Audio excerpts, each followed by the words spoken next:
In October of 1907, at the height of the worst financial panic the United States had experienced since the Civil War, a man named Edmund Caswell walked through the lower-level doors of the J.P. Morgan and Company building at 23 Wall Street and did not come out for 11 hours.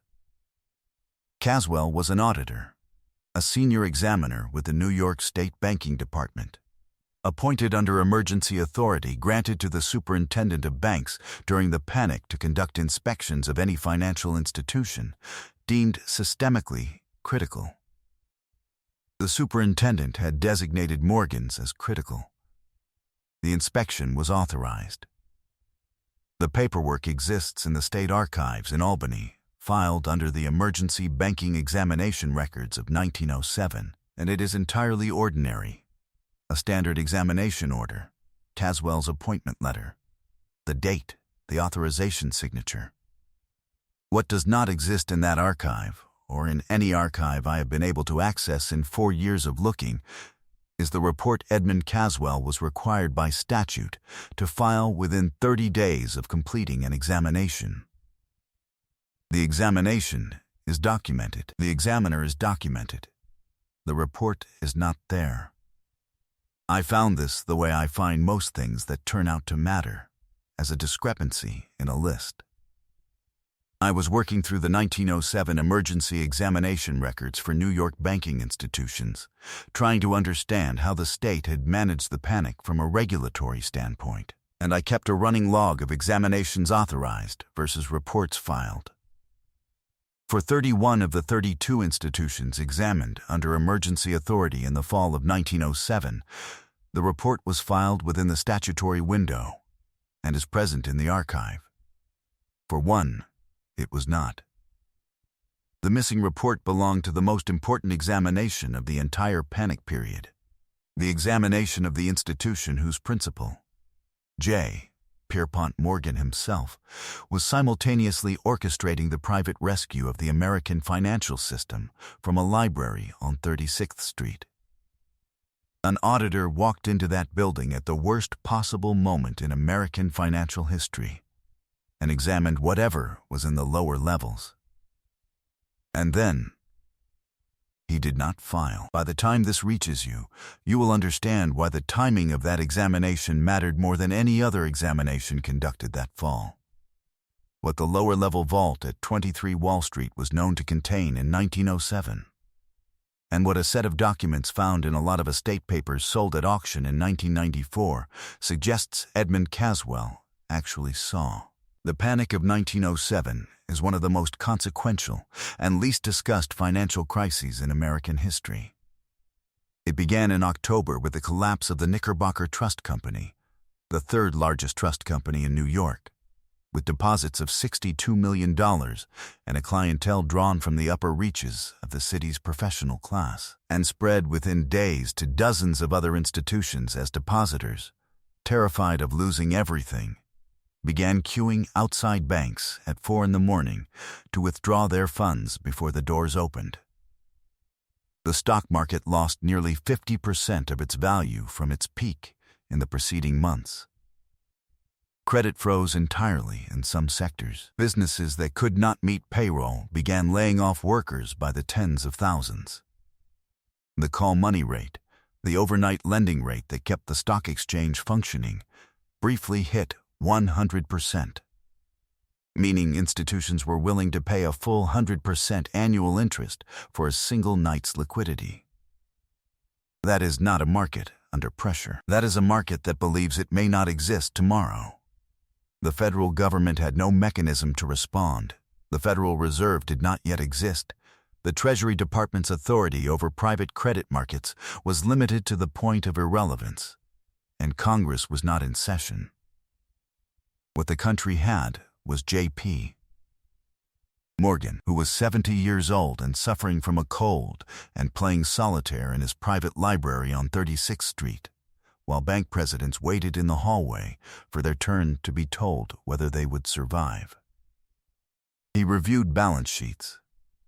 He decided which institutions deserved support and which would be allowed to collapse. He personally guaranteed the liquidity pool that kept the New York Stock Exchange from closing entirely. And he did it by calling in obligations from men who had no choice but to honor them. Over 3 weeks in October and November, this worked. The panic subsided. The system held. It is remembered as one of the great acts of private financial authority in American history, and it became, 5 years later, the primary argument for creating a central bank. Because Congress had decided, watching one old man save the country through force of personal credibility, that the next crisis should not depend on whether such a man happened to be alive and willing. What is less discussed is what that intervention required at the level of collateral. Morgan did not save the system with goodwill. He saved it with assets. Real, physical, pledgeable assets that the participating banks could examine and believe in. The private rescue packages he assembled required the participating institutions to pledge genuine holdings as backing for the emergency credit pools he was constructing. And the question that sits at the center of all of that, the question that Caswell's examination was supposed to answer, is what Morgan himself was pledging. What was his backing? What was in those lower-level vaults at 23 Wall Street that gave him the authority to walk into a room full of terrified men and tell them, with the calm of someone who knows exactly what he owns, that the system would hold? This is the part I keep returning to. Because the vault inventory at 23 Wall Street in 1907 was not public record. Morgan's was not a chartered bank in the modern sense. It was a private partnership, and private partnerships in 1907 had no routine disclosure requirements for their asset holdings. Nobody outside the firm knew, with specificity, what was in those lower rooms. The emergency examination order signed by the superintendent of banks was, in theory, the mechanism that would change that. An authorized state examiner going through those doors with a mandate to document what was there. That was the first time, under law, that anyone outside J.P., Morgan and Company, had the right to see the full inventory. Consider what the historical record says was in that vault, by way of general reputation. Because the reputation was specific enough to constitute its own kind of evidence. Morgan had spent 4 decades acquiring on a scale that few private individuals in American history have matched before or since. Not just financial instruments, those were largely held in custody accounts at correspondent banks and trust companies, but physical objects. Art on a museum scale. Manuscripts that should have been in universities. Incunabula, the earliest printed books, acquired at prices that drove European dealers to revise their catalogs upward, simply because Morgan was in the market. Medieval reliquaries purchased from monasteries whose abbots needed roofs more urgently than they needed their 12th century silverwork. Egyptian antiquities, Greek bronzes, Roman glass, Byzantine ivories acquired through dealers who operated under an entirely different set of provenance expectations than those that govern the market today. The scale of what Morgan owned was not secret. He entertained at his library and his homes, and showed his acquisitions to guests he wished to impress, which was most of them, but the full inventory, the complete accounting of every item brought in, everything stored in the lower rooms, everything that had perhaps arrived through channels that a state examination conducted under emergency authority might render inconveniently visible, that had never been formally documented by anyone outside the firm. Not once, in 4 decades of acquisition. Caswell walked in with the first legal right anyone outside J.P. Morgan and Company had ever held to see the complete picture. He was in there for 11 hours. And then he came out, and he reached an arrangement, and he never described what he found. There is a collection of papers in the estate auction records from a 1994 sale conducted by a small firm in Westchester County, catalogued in the auctioneer's lot descriptions as professional papers and correspondence of a New York State banking official, circa 1890-1912, Provenance from family estate. The lot sold for $40. The buyer was a document collector in Ossining who died in 2011, and whose own estate was partially dispersed through the same auction house the following year. I traced the lot through the auction house's archived catalogs that keep records going back to 1978, and through the probate filings of the Ossining collector's estate, which listed the contents of his document collection with enough specificity that I could identify the 1994 Westchester lot among them. A portion of that collection was purchased at the 2012 dispersal by a dealer in historical documents, who operates out of a shop in Cold Spring, New York, and who allowed me to examine the relevant materials over 2 visits in 2021. What those papers contain is not Edmund Caswell's missing report. I want to be clear about that. The report itself has not surfaced. What those papers contain is a series of letters written by Caswell to his brother-in-law between November 1907 and March 1908. Personal correspondence, not official documents, written in the kind of register a man uses when he is trying to process something he cannot discuss officially. The letters do not describe the vault contents in any systematic way. They are not a summary of what the examination found. What they are is the record of a man who is frightened in a way that surprises him, because Edmund Caswell was not, by the evidence of his earlier correspondence in the same collection, a man who frightened easily. He had been a state bank examiner for 14 years. He had walked into failed institutions during the panic and documented their condition with professional calm. The October and early November letters in this collection are exactly what you would expect from a competent bureaucrat under pressure: detailed, organized, slightly irritated by the workload. The letter dated November 19th, 1907, written 3 weeks after the examination at 23 Wall Street, is different in a way that is immediately apparent when you read it alongside the others. The handwriting is the same, but the rhythm of the sentences changes. He writes to his brother-in-law, "I have not filed the Morgan report, and I do not intend to. This is not a decision I have made lightly, and I would ask you not to press me on the reasons, as I am not able to give them in a letter, and am not certain I could give them in person." He writes that he has consulted with the superintendent's office, and that an arrangement has been reached that satisfies the statutory requirement in a form other than a public filing. He does not describe the arrangement. He writes that he will explain more when he can.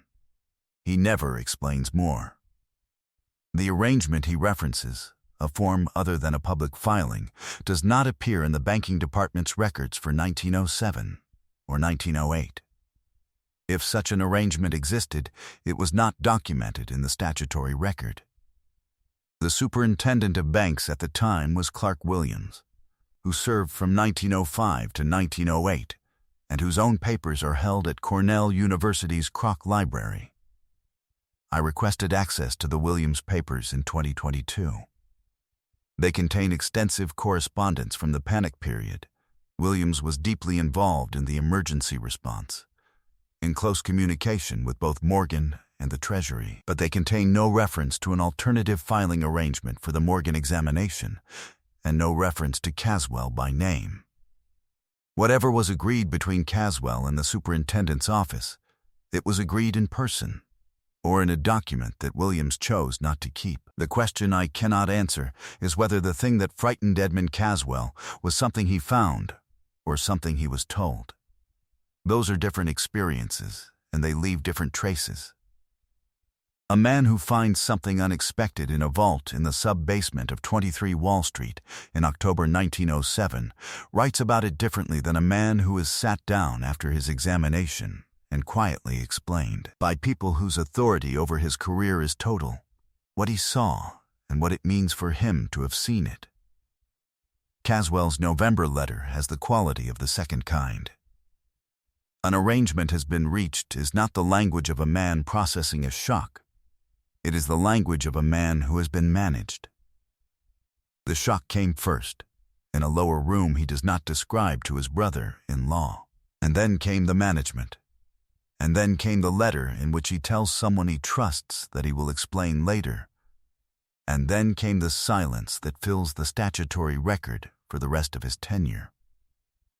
He resigned from the banking department in April 1908. He took a position with a private accounting firm in Albany and, as far as I can determine from city directories and professional association records, never again worked in bank examination.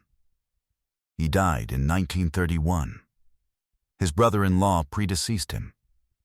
The letters went into an estate, and the estate went to heirs who had no particular interest in banking history, and the papers eventually made their way into a lot at a Westchester auction house, where they sold for $40. This pattern is not unique to Caswell, and 23 Wall Street was not the only vault that the panic of 1907 brought regulatory attention toward and then quietly sealed from the record. At least 3 other examinations conducted under the same emergency authority in October and November of 1907 produced reports that are present in the banking department archive, but redacted to a degree that is unusual even for that era's standards of institutional privacy. Not partially redacted in the way that examination reports sometimes were to protect specific client deposit information, but redacted in full, with the entire findings section replaced by a single typed line, examination conducted, findings transmitted to superintendent by hand. Transmitted by hand, not filed, not archived. Transmitted to a man who served another 14 months in office and who, when he left, did not deposit a collection of hand-transmitted examination reports with the State Records Office, because no such collection appears in the transfer inventories from his tenure. The 3 institutions that received this treatment were all, in the weeks immediately following their examination, among the firms that Morgan selected to participate in his rescue consortium. The inner circle of New York financial institutions that pledged assets into Morgan's emergency credit pools and whose cooperation was the mechanism by which the panic was contained. The firms that were examined under the same emergency authority received complete and filed reports and were then excluded from the Morgan consortium. Their examination reports are intact. The firms whose reports were replaced with a transmitted by hand notation are precisely the firms that became Morgan's instruments for saving the system. That correlation, complete report, excluded from the consortium, suppressed report, included, holds without exception across every institution examined under emergency authority in the fall of 1907. I have checked it 4 times. I keep expecting to find an exception. There is not one. What the consortium members had in common, beyond Morgan's trust, was that someone from the banking department had seen their full picture and had then decided, or been persuaded, that the full picture should not be public. Whether that was because the full picture showed extraordinary strength that Morgan did not want competitors to understand, or because it showed something else entirely, the record declines to say. The record only says, these institutions were examined, the findings were suppressed, and then these same institutions were chosen to save the country. What Caswell found at 23 Wall Street almost certainly informed what Morgan was able to offer in the weeks that followed. Not because Morgan needed an auditor to tell him what he owned, but because an auditor who had seen what was there and who then reached an arrangement rather than filing was a different kind of institutional instrument than one who filed freely. A man who has seen something and agreed not to describe it is more useful, in certain kinds of negotiations, than a man who has seen nothing. Whether Caswell understood what he was being made into is the question that his November letter leaves permanently open. He was frightened. He made an arrangement. He resigned 5 months later and never examined a bank again. He resigned from the banking department in April 1908, 5 months after the examination. He took a position with a private accounting firm in Albany, quieter work, a smaller practice, further from Lower Manhattan than he had been at any point in his professional life. And as far as I can determine from city directories, professional licensing records, and the membership rolls of the New York State Society of Certified Accountants, he never again worked in bank examination. He died in 1931. His brother-in-law predeceased him by 6 years, taking with him whatever Caswell had eventually been able to explain in person. The letters went into an estate, and the estate went to heirs who had no particular interest in the regulatory history of the previous generation, and the papers eventually made their way into a Westchester house clearance lot that sold for $40. The $40 lot is the only place his account of any of this exists.